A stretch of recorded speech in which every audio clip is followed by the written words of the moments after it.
Wiglaf stands on an alien-looking shore.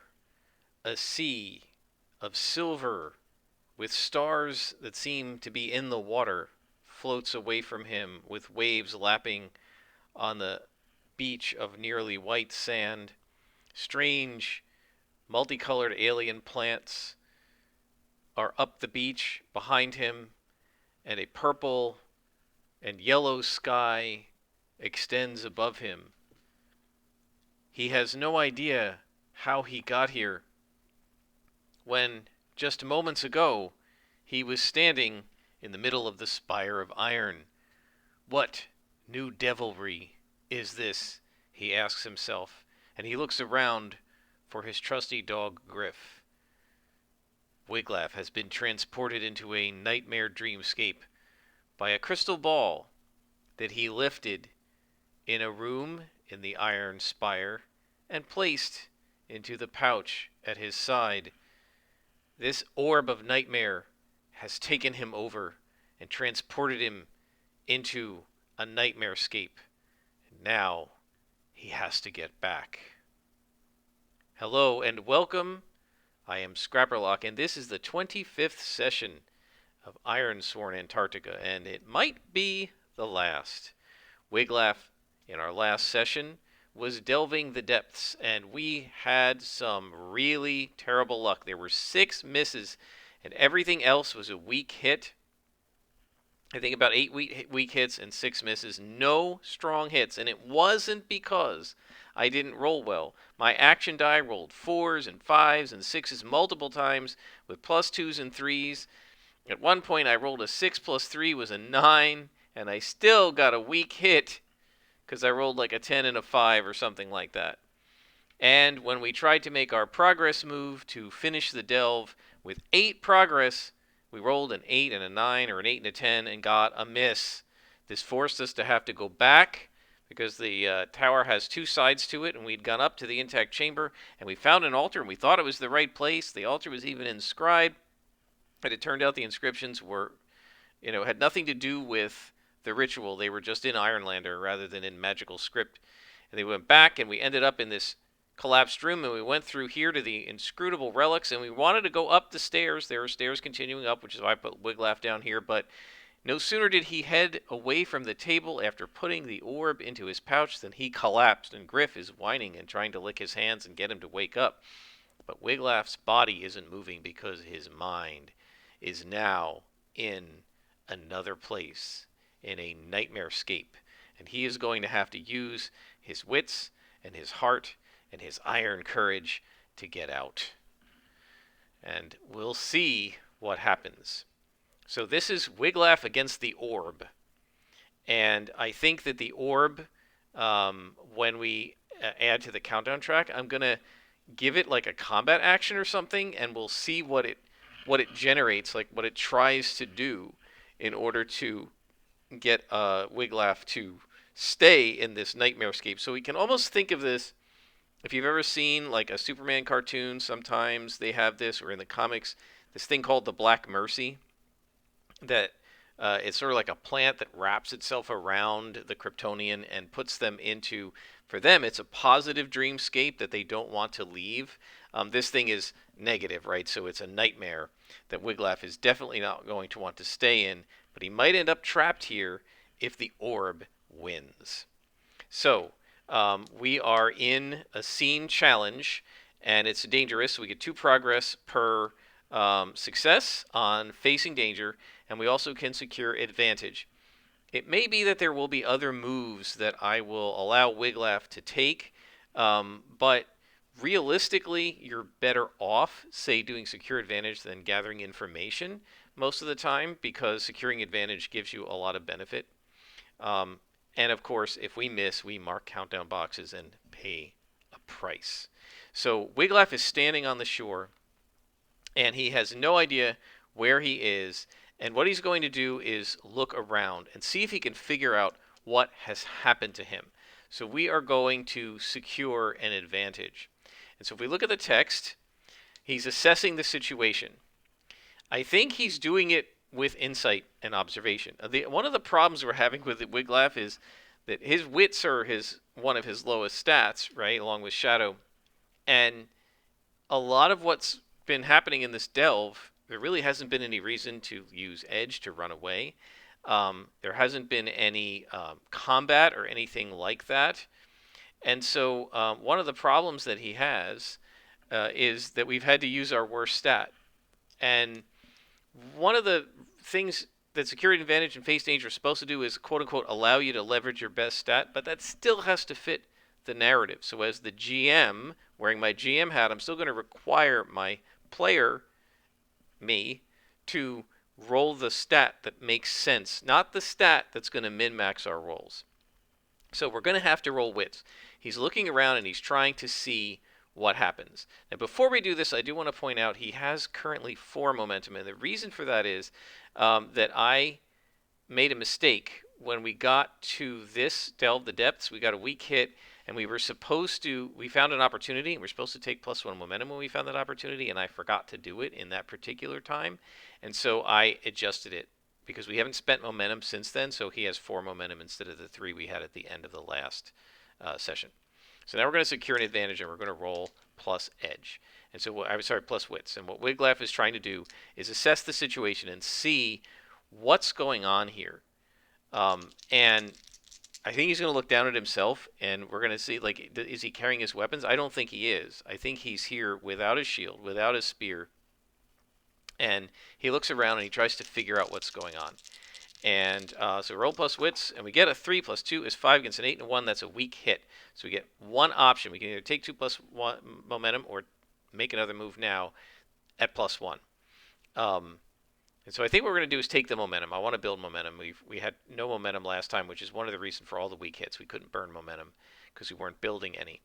And so Wiglaf looks around, and his advantage is short-lived. So I think what he does is he looks around and he looks at the color of the sky and the color of the water and these weird multicolored plants that are behind him. They look like the shapes of plants on Earth or in the Ironlands, but they're all these weird colors and weird sizes, so like giant grass and miniature trees, and it looks like a bizarre dreamscape. And I think Wiglaf realizes somehow he's either been transported somewhere else or potentially transported into a dream. Maybe I'm dreaming, he says. If I'm dreaming, I should be able to figure that out. And so what he decides to do is he says, I'm going to see if I can imagine. Let's see if you imagine something, right? When you're dreaming, if you realize you're dreaming, I've been told this. Never had it happen to me. I actually had it happen once, where I realized I was dreaming. I was in some sort of a city, and I realized I was dreaming, and I said, well, if I'm dreaming, I should be able to fly, and I was actually able to fly for just a little bit. Like, I didn't fly like Superman. I was sort of, like, barely able to do it, and I felt like I was going to fall, and then I woke up. So he's going to test this. So how's he going to test it? Well, let's say that he doesn't have his weapons on. He doesn't have his spear, and he doesn't have his shield. But I think also he broke his hatchet, right? So he's going to reach onto his belt and try to pull his hatchet. If in fact he's dreaming, the hatchet will be there intact, right? If he's not dreaming, then the hatchet won't be there, right? And so then if there's no hatchet, he's going to believe that it's not a dream and that he's been transported somewhere else. So we're going to face danger, and I think in terms of facing danger here, this is plus heart, right? Because it's not just intelligence, right? It's that he has to exert the willpower. I almost wish we could roll spirit, but you can't do that. The willpower to will the hatchet to be on there, right? I'm not trying to metagame this and use the best stat. I think that this is intuitive, right? It's not just logic. You're dreaming, and he's not using the logical part of his brain to figure out whether he's dreaming, right? Like, I don't think the time that I realized I was dreaming and I actually was able to fly a little bit, I don't think I was using the smart part of my brain to figure that out. I think somehow I intuited that I was dreaming and that I was in a dream. And I said, well, let's test it. If I'm in a dream, I should be able to fly. And so, same idea with Wiglaf. If I'm in a dream, then I should be able to pull the hatchet that I shattered, and it should be on my belt. So we're going to roll plus heart. So we have a little bit of momentum that can help us. We roll a 3 plus 4 is 7, but it's against, guys, these dice. And I even retired the one die that was doing a terrible job. 7 against a 9 and a 10. That's a miss. So he reaches onto his belt, and there is no hatchet. It's not there. And therefore, he concludes, well, maybe I'm not in a dream. And so that means that the orb gets to act, and it gains 1 countdown, and we have no progress yet, and that's pretty bad. And now we have to pay the price. So what is the obvious price to pay here? Let's think about this.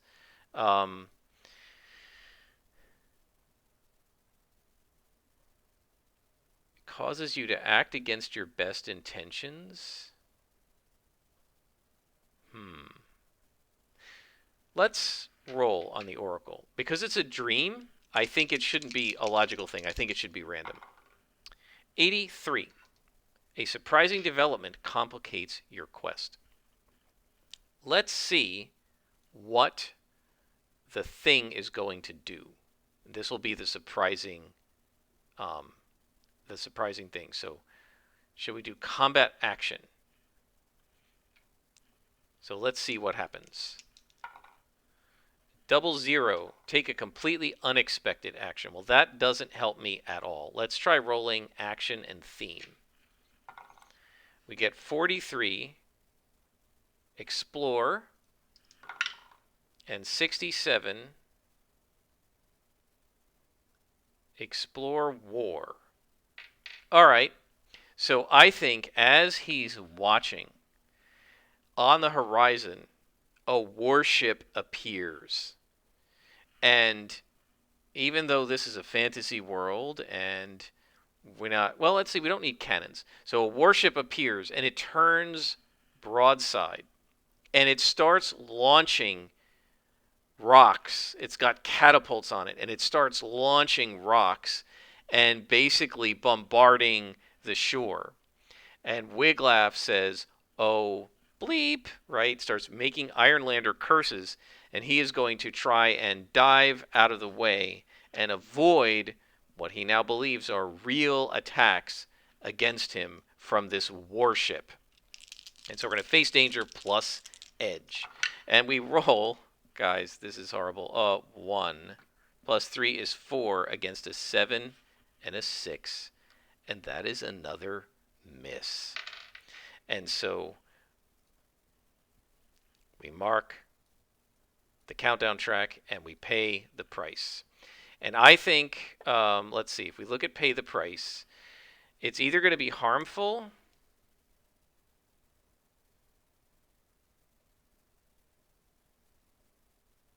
or forces him to act against his best intentions. I'm going to say it's likely that it's harmful. It's 26 or above. It's 67, so it is harmful.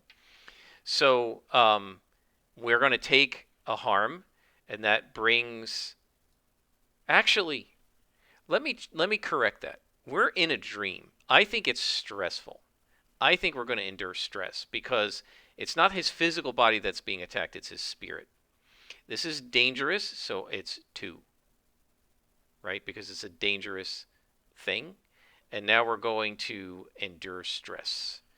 So Wiglaf is hit by these things, and his physical body in the dream is harmed, but the reality is this is spirit damage because he's in a dream. And now we're going to try and endure stress. And we're rolling plus heart, plus 4. 6 plus 4 is 10 against a 7 and a 4. Strong hit. So we are able to endure stress. We get a strong hit. So he shakes it off. He gets plus 1 spirit back. We go back up to 4 spirit, which is good. And... or he can embrace the darkness, take momentum. No, I think he's...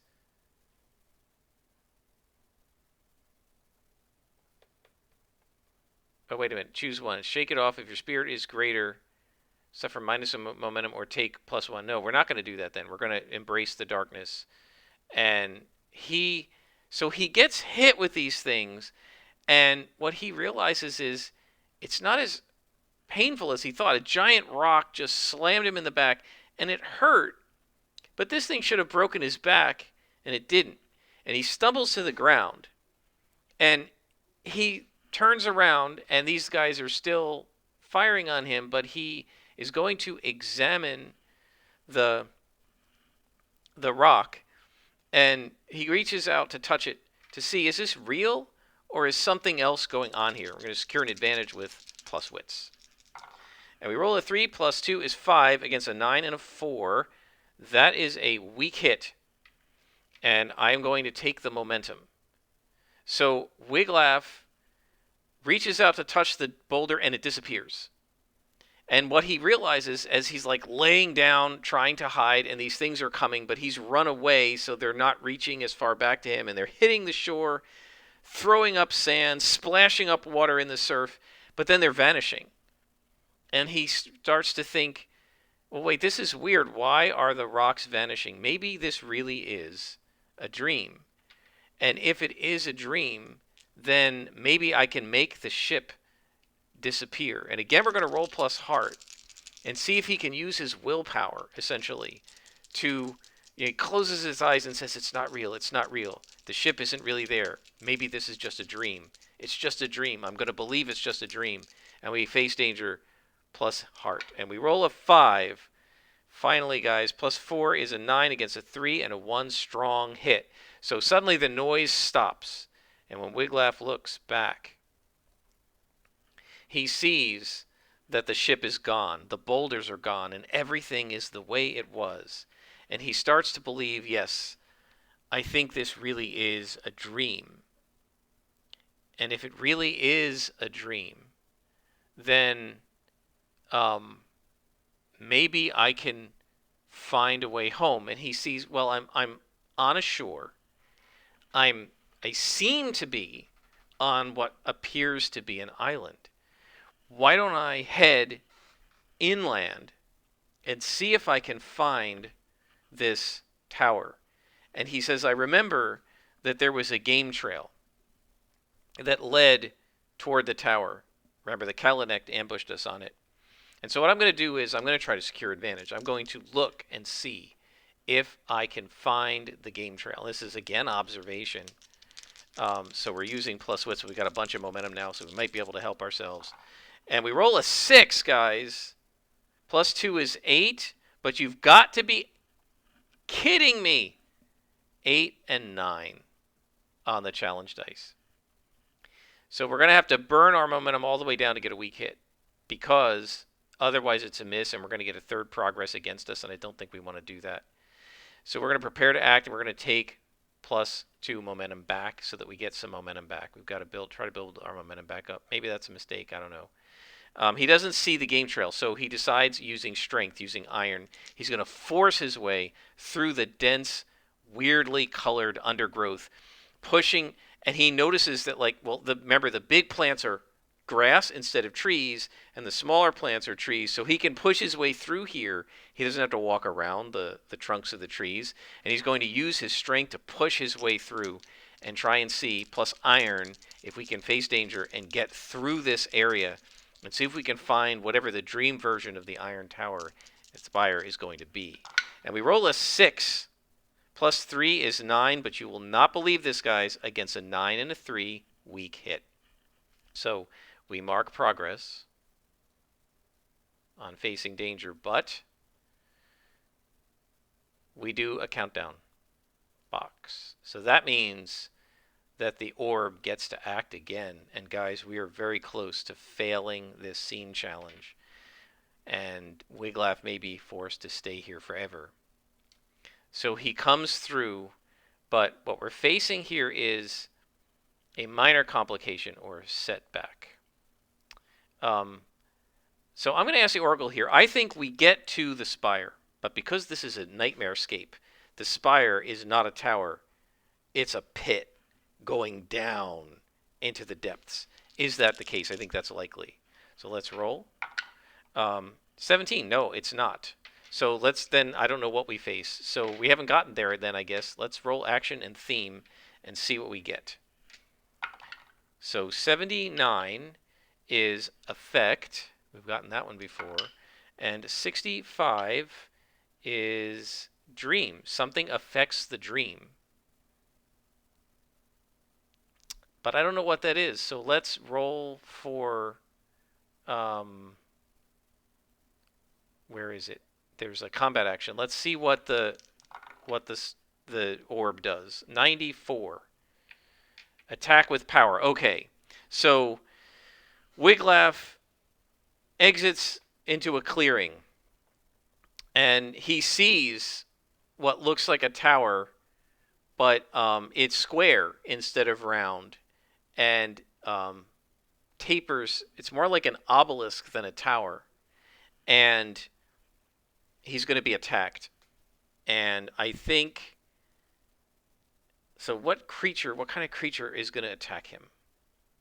Let's actually roll on. This is in the Iron Tower, right? So let's roll on this, and this isn't going to be a combat. He's going to face danger from it, but let's roll on this and see what kind of a creature attacks him. 11. So he just sees a crazed human with wild eyes and scraggly hair going all the way down to his waist, with crazy multicolored twigs and stuff in it, and blades of grass and grass stain, blue grass and orange grass stains on his like tattered clothing, and he attacks.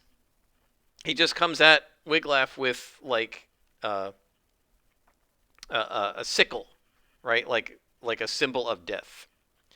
And Wiglaf, knowing he's in a dream that he's being attacked by this guy, is first going to try to secure advantage, and he's going to try to imagine. So this is again going to be with heart, right? Because I think when you're trying to manipulate the dream, you're doing it with heart, because it's a mind thing. It's not intellect, right? It's willpower.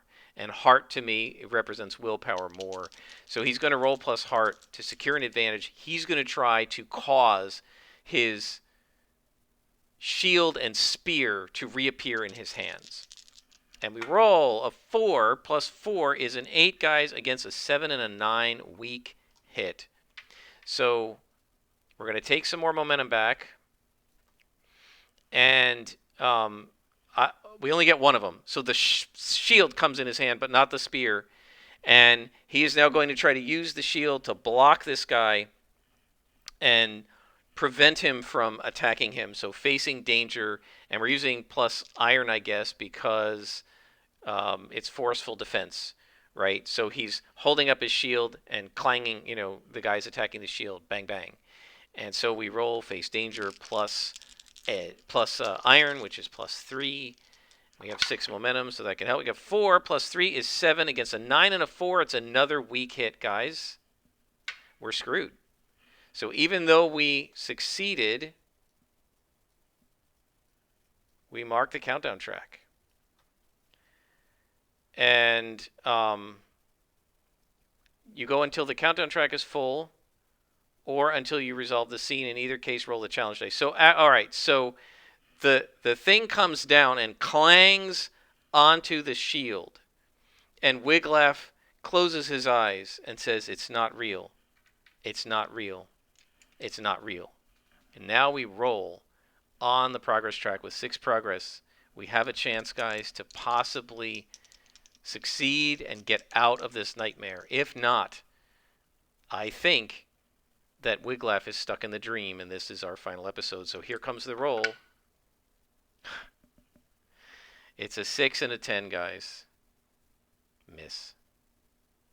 Wiglaf doesn't disbelieve the dream enough, and the sickle comes down and gouges into him, and he dies in the nightmare escape. And that is the end of our game. I will probably do another one, but that is the end of Wiglaf and the end of Ironsworn Antarctica. I hope you guys enjoyed this campaign. I'm a little bummed that it ended the way it did, but I think, given how awful our die rolls were, there was really nothing we could do about it. I'll give you a little bit of a teaser of what I've been thinking about doing next, just so that it's not too depressing that the campaign is over this fast. I don't think I'm going to use the Antarctica map. I think I'm going to make another Ironlands. But I've got this idea of using a hybrid system of Ironsworn and Savage Worlds to do something like this, but using Savage Worlds characters and skills, and then Ironsworn moves and Savage Worlds combat.